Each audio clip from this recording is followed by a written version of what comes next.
Vážení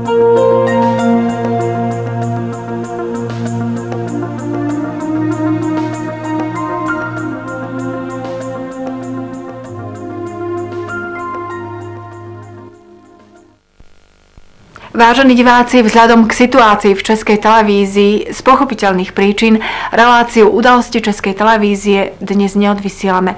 Za pochopenie vám ďakujeme.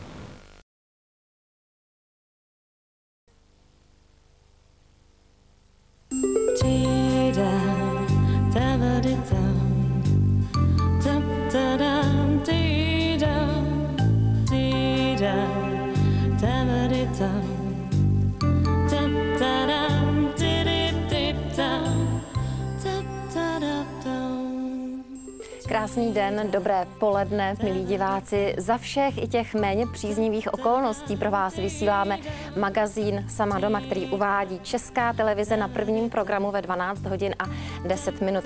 Je to taková smutná shoda okolností, že právě to poslední vydání v tomto roce nemohou vidět všichni diváci České televize, že nás mohou v tomto okamžiku vidět jenom ti, kteří přijímají vysílání prostřednictvím satelitu, prostřednictvím kabelu a nebo konec konců snad i na internetu mohou vidět vysílání České televize, tak vás moc a moc zdravíme. No a pokud chcete, tak nám zavolejte, zatelefonujte, zda nás vidíte, zda nás můžete sledovat. Dnes jsem si pozvala do studia Posilu, takže Posilo, představte se. Poznáte ho? Kdo pak to asi je? Co myslíte?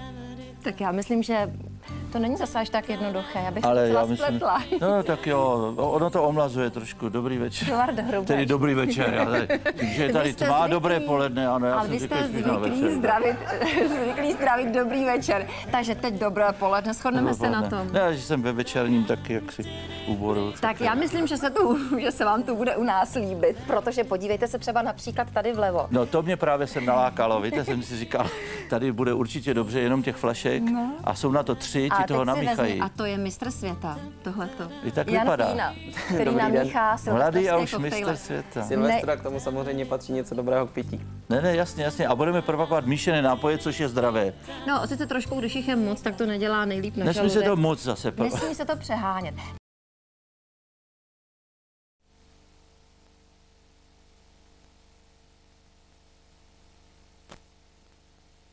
Kdy to vyšlo. Budiš tedy do nového tisíciletí ponaučením pro Maryšiny následovnice. I ve vašem okolí jsou možná lidé protivní, nepohodlní, škodící. To se zvláště v dnešní situaci projevilo naplno. Musíme se s tím ale vypořádat jinak než v příběhu novodobé travičky Maryšky. Jedy už se zkrátka nenosí. Dnes je to také o pevném postoji a osobní odvaze. Jde o to vydržet a nenechat se zvyklat, nejít prostě sám proti sobě, abychom ráno mohli přijít před zrcadlo a nebát se podívat sám sobě do obličeje. O to jde, takhle to přece dál nejde. Na začátku pořadu jsme hovořili o tom, že naše spolupráce s policií je úspěšná. Příští týden si připomeneme případy, kdy jste konkrétně pomohli kriminalistům chytit pachatele těch nejzávažnějších zločinů. V tomto tisíciletí se s vámi loučím a věřte, bude líp. Na viděnou.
Dobrý večer.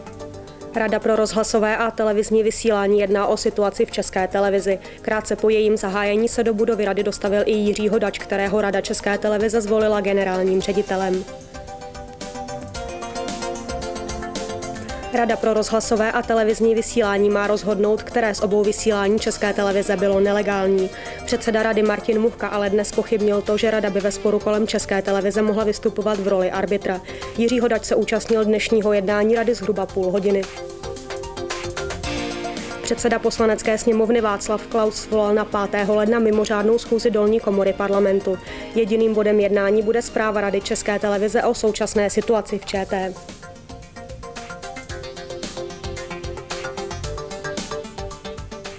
Žádost o svolání jednání dolní komory parlamentu předal do kanceláře Václava Klause poslanec Pavel Svoboda.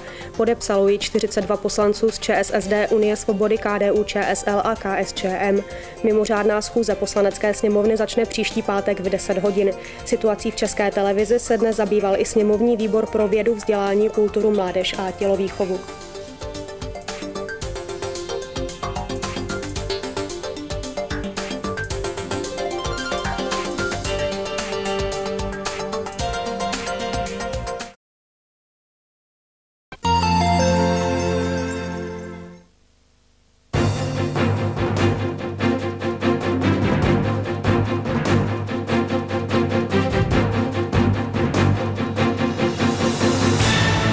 Na výzvu Rady pro rozhlasové a televizní vysílání obnovila Česká televize před půl hodinou vysílání. Mimořádná schůze sněmovny 5. ledna. Program Zpráva Rady České televize o situaci v médiu. Třístranné jednání mezi Izraelci, Palestinci a Egyptem ztroskotalo. V Izraeli vybuchují bomby.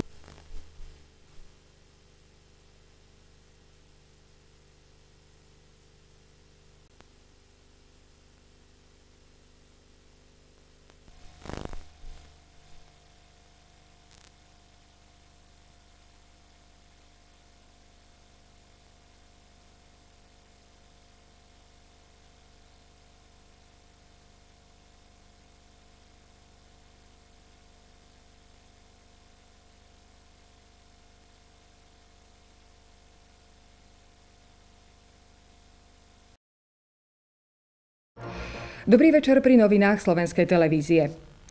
České rádiokomunikácie prestali včera večer na príkaz generálneho riaditeľa Českej televízie Jiřího Hodača šíriť signál oboch programov verejnoprávnej ČT. 80% koncesionárov mohlo dnes už druhý deň vidieť len čiernu obrazovku so znamom o prerušení vysielania. Tento stav má podľa Hodača trvať dovtedy, kým Rada pre rozhlasové a televízne vysielanie nerozhodne, či nedochádza k porušeniu zákona, ak to sa ho dopúšťa. Licenčná rada dnes popoludní zasadla, avšak jej predseda Martin Muchka vyslovil pochybnosť, či je takéto rozhodovanie vôbec jej v kompetencii. Do podvečerných hodín navyše nebol verdikt rady známy. Vicepremiéri Špidla a Rychecký včera večer riaditeľovi doručili výzvu grémia ČSSD, aby odstúpil. Hodač ju však zatiaľ nerešpektoval. Na jeho strane stále ostáva zmluvne opozičná ODS.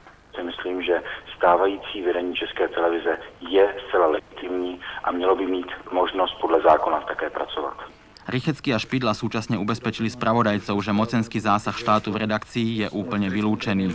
Vláda má omezený prostor, ten se rozhodla využít v plné míře. Na prvním zasedání vlády 3. ledna bude projednán návrh novely zákona o České televizi.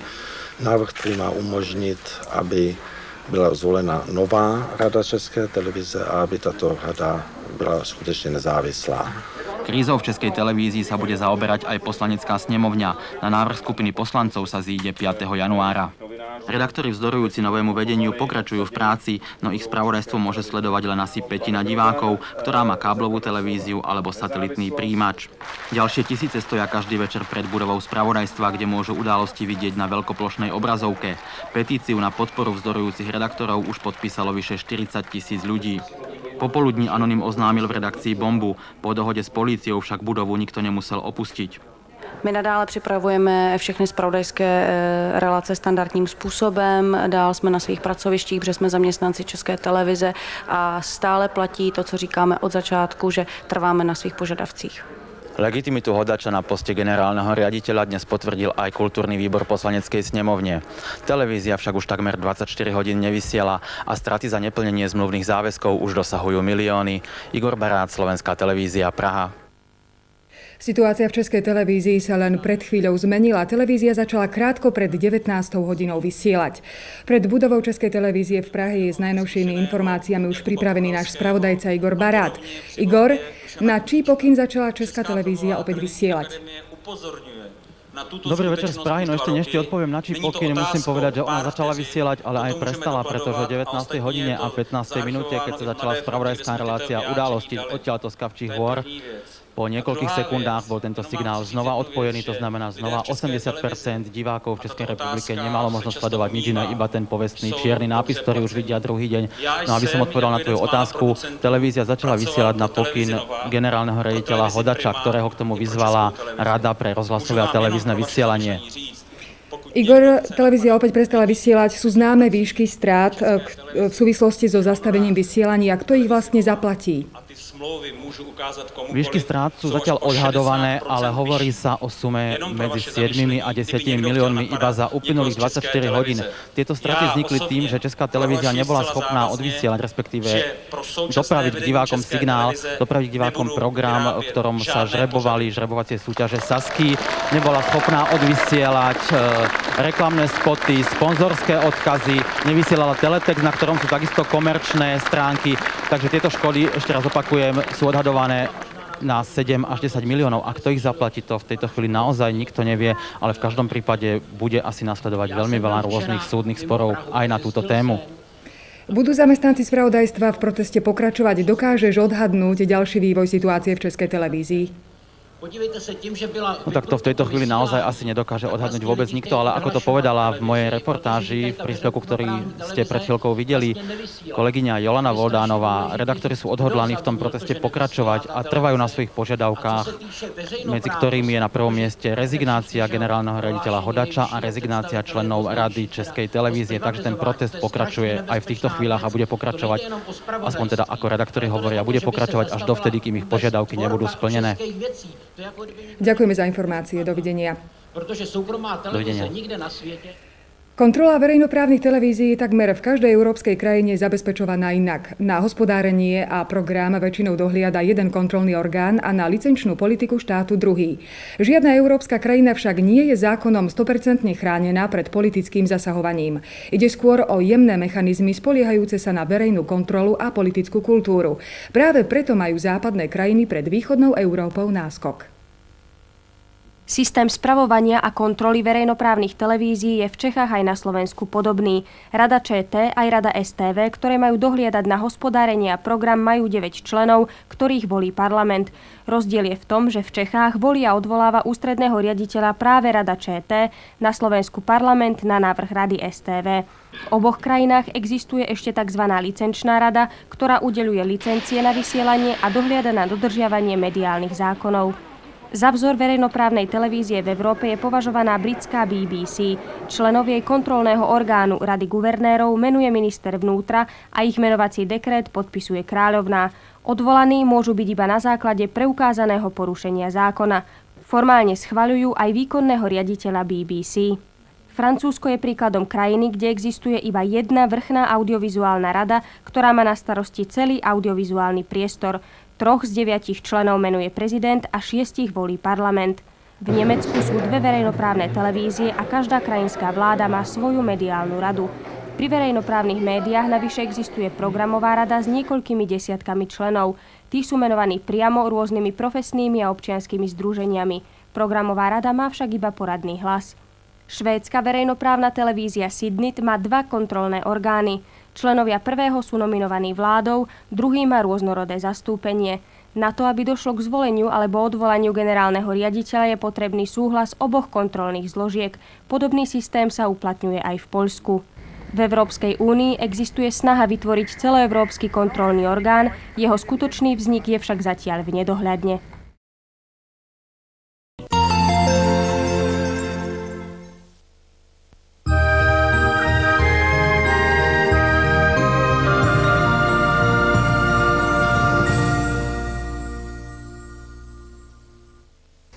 Pěkný večer.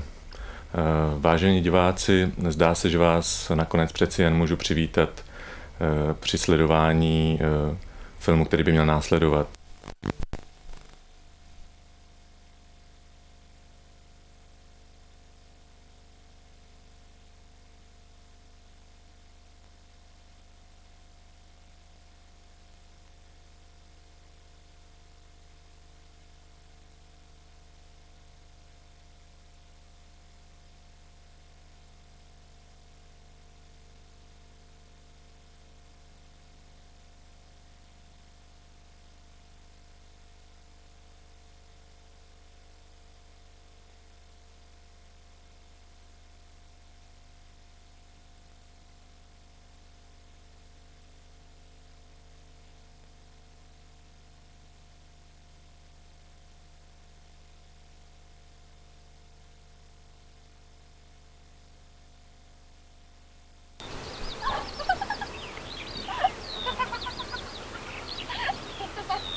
Tady už to musí někde být. Tady je dobrý výhled. Jsme hrozně blízko. Hele, podívej. Tady někde musí být.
Zítřejším Dobrým ránem České televize vás provedou Jana Ulbrichová a Jan Hrubeš. I zítra, tedy v pátek, se budeme v ranním vysílání České televize věnovat napjaté situaci tady na Kavčích horách. Nabídneme různé pohledy a různé názory na tuto kauzu. Začínáme minutu před 6 a vysíláme až do 8 hodiny a 25 minuty.